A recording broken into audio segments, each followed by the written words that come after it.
So guys, you know that I love credit cards and I love promos ng mga credit cards rin. But syempre, I want to talk about 5 ways on how to spot a budol promo. Yung parang ayoko naman sabihin na budol promo siya, pero parang parang hindi to the best deal that I can get na promo. Parang, I'm sure that there is a better way. So, alam mo ba yung parang times na akala mo ang ganda-ganda na ng offer ng credit card na para nakita mo online, and then para pagdating ng billing statement o pag nabili mo na parang, parang hindi pala siya dapat kong binili or bakit parang hindi yun yung best price na nakuha ko. So yes, I wanna quote say na parang, konting nabudol tayo dyan ha. So guys, let me share with you, ano ba yung mga 5 ways to spot yung mga budol promos? Diba, para at least mas alam mo at mas wais tayo on how we're going to use our credit card. Remember that money saved is money earned. I always remember Coach Chinkitan saying that. Kaya even up until now, oo nga naman, tama, dapat ganun tayo mag-isip. Okay, Number 1, ito yung mga sinasabi nilang 0% installment. Diba? Parang 0% installment. Pero, diba, yung presyo, bakit parang iba yung presyo siya doon sa cash price? Or iba yun nasa banner, diba? Parang, iba yung pag tinanong mo yung mga ahente. So guys, these are the usual classic promos na parang sinasabi nila sa'yo, 0% installment talaga siya. Pero pag tiningnan mo naman or nagtanong ka na, magkano ba yung presyo nito? Bakit parang mas mahal siya doon sa cash price na yan? So this usually happens whenever ako, napapansin ko to, marami to sa mga appliance stores. Di ba? Yung mga appliance stores na yan. Dati even sa mga pagbibili ng mga MacBooks natin, di ba yung mga Apple products natin, di ba? Sabihin nila, 0% installment siya, pero iba yung cash price mo. Di ba? If mag-cash price ka, let's just say, 50,000 pesos. Pero pag credit card or 0% installment with a credit card, sabihin nila, nasa 60,000 pesos siya. Di parang, hindi man siya 0%. Okay, now, let me explain it. So, syempre, yung mga merchants kasi na yon, they usually put the price doon sa 0% installment as the suggested retail price, di ba? Kaya yun yung mas mataas talaga. Now, nagbibigay rin sila ng mga cash price discounts or mga straight payment discounts. It's because, syempre, kung cash yan, makuha kagad nila yung pera niyan versus if nag-credit card ka, may mga transaction fees pa yan. So, that's why, for us, di ba, for me rin, parang whenever you go and see those 0% installment, always ask, meron bang cash price or magkano ang straight payment? Ganon, itanong mo kaagad. If nag-iba yung presyo na yon, you know that, medyo there's something fishy. Saan ko napapansin yung mga 0% installment with a credit card na talagang kahit cash ka magbayad or hindi cash magbayad, walang added fees or hindi siya SRP. So napapansin ko yan, some of the promos ng mga Power Mac, nakikita natin na parang nagka-cash price na sila ngayon. So sobrang panalo sa atin yan as customers. Mga luxury brands, napapansin ko, even sa mga SM, di ba mga department store, kung mag 0% installment yung mga SM, 0% installment talaga siya. Kahit na cash ka magbayad or kahit mag-credit card ka, it's the same. So yun yung sulit. So always ask yourself, pag 0% installment siya, dapat wala siyang mga processing fees, dapat wala siyang SRP fee or price, wala siyang hidden charges, wala rin siyang mga surprise charges. So, alamin talaga natin muna yan. Kasi guys, if meron mga added fees na yan, alam nating budol na yan. If there's sasabihin nilang SRP yung price, alam mong, medyo hindi yan yung best price that you can get. Because pag nag-cash price ka or mag-straight payment ka, mas malaki yung discount na ibibigay nila ng presyo. And guys, sometimes it can go as high as 10% of the whole item. Guys, diba, sayang yung pera na yan. Yun lang yung gusto kong sabihin. Pero again, guide ko lang naman to. If ever gusto mo pa rin kunin yung 0% installment kahit SRP yung presyo, by all means, diba? Okay, number 2, I love this. Ito yung mga 50% off mga special offers na nakikita natin sa mga hotels, diba? Yung mga bangko daw nagsasabi, 50% off sa hotels. Or paminsan sabihin kang, free gift, diba? Pero yung pala, yung presyo nila, overpriced or naka-SRP, diba? Suggested presyo. Or yung parang worth ng hotel na yon. My goodness, guys, alam mo, kaya every time you see those kind of offers, unang-una ko sinasabi sa inyo, yung mga hotels especially yan ha, 'di ba? Tingnan mo muna. Tingnan mo muna sa mga booking websites mo. You know that I love working with Klook. So, guys, you can check Klook, but also you can check other booking websites as well. Diba? I only have a Klook code nga lang ngayon. So, it's still Jack's Klook. Yun. But kaya nga lagi ko rin reminder sa inyo, guys, diba? Even if I don't work with other booking websites, please do comparison muna. Kasi sometimes, if ever, get the best price kung saan man kayo makakuha ng best price. Wala nga lang ako discount codes with the other booking websites, but please do check first kasi you have to get the best deal there. So for example, usually, so sikat tong sa mga hotels sabi lang, 20,000 pesos, 10,000 pesos na lang one night stay mo. Pero yung 20,000 pesos na yan pala is yung parang suggested presyo nila. Pero if you're going to check in Klook, yun pala, yung hotel nila, 5,000 pesos lang.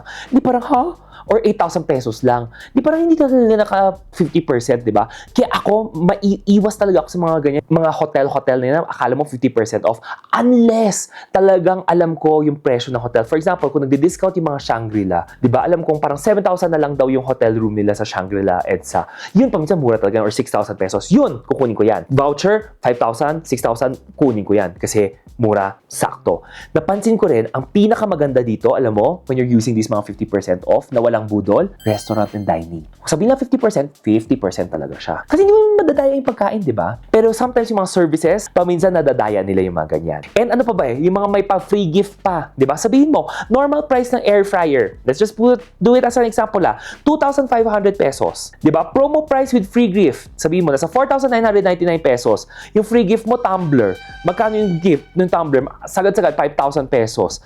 Day, di ba? Promo price, 4,999 tapos bigyan promo price or normal price at tapos yung worth ng item pala 3,000 pesos lang. Budol na budol, di ba? Kaya nga guys, always check the promo offering. I-check nyo muna rin. Pag nakita nyo yun on site, I always remember my brother saying, alam mo, check! I-Lazada mo, i-Shopee mo, tingnan mo kung magkano yung presyo. Paminsan kasi kung mas mura pa na mag-Lazada, Shopee, mag-Lazada, Shopee ka na lang. Di ba? Pwede rin mag-credit card. Iwas budol ka pa. O, di ba? Eh, budol number 3 naman, ano pa? Yung limited time offer lang na laging extended naman. Yung parang tipong pagpunta mo dito sa store na to, lagi na lang, last day today. Last day na to, best na talaga to. Kailangan hindi na tayo mauulit mga ganitong promo. Guys, di ba? Ang mga legit promos, dapat very clear ang start date, end date. Then, kailangan alam mo talaga kung magkano yung mga precious. And usually, di ba, ang mga magagandang mga promos, eto, airlines, I love to use this as an example. Kailan sila nagsasale? Pag holidays, pag may special events, pag anniversaries nila, and pag talaga nag-post sila na sale, talagang may dates lang. Pag tapos ang date na yan, wala nang sale. Diba? So, you have to also discern kung lagi itong store na to, lagi naka-sale na lang to, totoo ba to? Di ba paminsan, nakita ko dati sa mga malls, meron nagbebenta ng mga tumblers na parang, pag every time na pumunta ako doon sa store na yan, di ba parang, everyday tayo naka-sale, 10 taon na, sale pa rin tayo, di talaga yun na yung presyo mo. Buy one, take one talaga yung presyo mo, di ba? Pero it is a tactic Wala naman tayong sinasabi, di ba? Business rin naman sila. But again, guys, before you see mga budos na limited time offer, check. Validate. Tingnan nyo. Klaro ba yung mga mechanics bago ka bumili? Okay? And then, budol number 4. Ito yan, gusto ko rin to. Low monthly payment offers. Diba? Low lang. Sige, mababa lang monthly kailangan mo bayaran. Pero yun pala, ang haba mo siya kailangan bayaran. Sabihin nila, 99 pesos lang to. Pero, 36 months. Diba, Day? Again, every time you look into these kind of promos, importante guys, always don't look at the amount that you're paying per month lang or yung amortization niya buwan-buwan. Ang kailangan mo tingnan din is ilang buwan mo babayaran yon. Sometimes kasi when we see 99 pesos, mura, kaya ko to. Pero if hindi natin nakikita na, oh my gosh, 36 months pala ito, eh di ang laki na rin, di ba? Kaya it's very important that you compute it as a whole. Huwag lang siyang monthly cost. Kasi di ba, for example, when you look into the totality of that item you're buying, di ba, towards ilang buwan mo siya kailangang bayaran, yun yung total money na nawala sa'yo. Rather than tinitingnan mo lang siya tingi-tingi na monthly babayaran mo. Again, yes, masaya nga na may hinuhulugan ka buwan-buwan. But remember guys, yung hinuhulugan mo, yung mga installments mo rin yan, those things add up. And if you do not control, diba, and ask yourself, budgeted mo ba yan? May pera ka pa pang bayad ng buong item na yan. Then, ang pwede mangyari is magpapatong-patong yung mga installments sa'yo and hindi mo na siya mababayaran and then mababaon ka sa utang and then, hindi mo bayaran credit card mo, matatakot ka doon sa mga nangongolekta sa'yo ng utang na yan. Then, hindi ka rin makakakuha ng new credit card kasi delinquent ka na. So guys, it is always a domino effect. Kaya please, iwasan rin natin mga budulan. Low monthly payment lang. Tingnan mo yung buong item and ask yourself, budgeted ba yan? Meron ka ba yung pera na yan bago mo siya bibilihin? And of course, budol number 5, ito, yung mga offers, pre-approved ka! Pero guys, pre-approved ka sa mga loan, pre-approved ka dito sa membership, whatever, pre-approved ka na ganyan. Pero did you ask yourself, bagay ba talaga siya sa lifestyle mo? 'Di ba? Yes, pag natawagan tayo, "Uy, sir, you're pre-approved with a loan of 500,000 pesos. Sir, you're pre-approved with another ganito, alam mo, 1 million pesos, pwede ka magpaayos ng bahay, pwede ka magpa-bla-bla, pwede ka baka negosyo mo, baka meron kang gustong puntahan, mga trip, ganyan." Guys, again, always remember, budgeted ba yan? Okay, remember, banks are there because they want you to spend. They want to earn money. Every time na umutang ka, definitely, syempre kumikita sila. Hindi porket pre-approved ka, dapat mong patusin or dapat mong kunin. You have to ask yourself, kailangan mo ba talaga siya?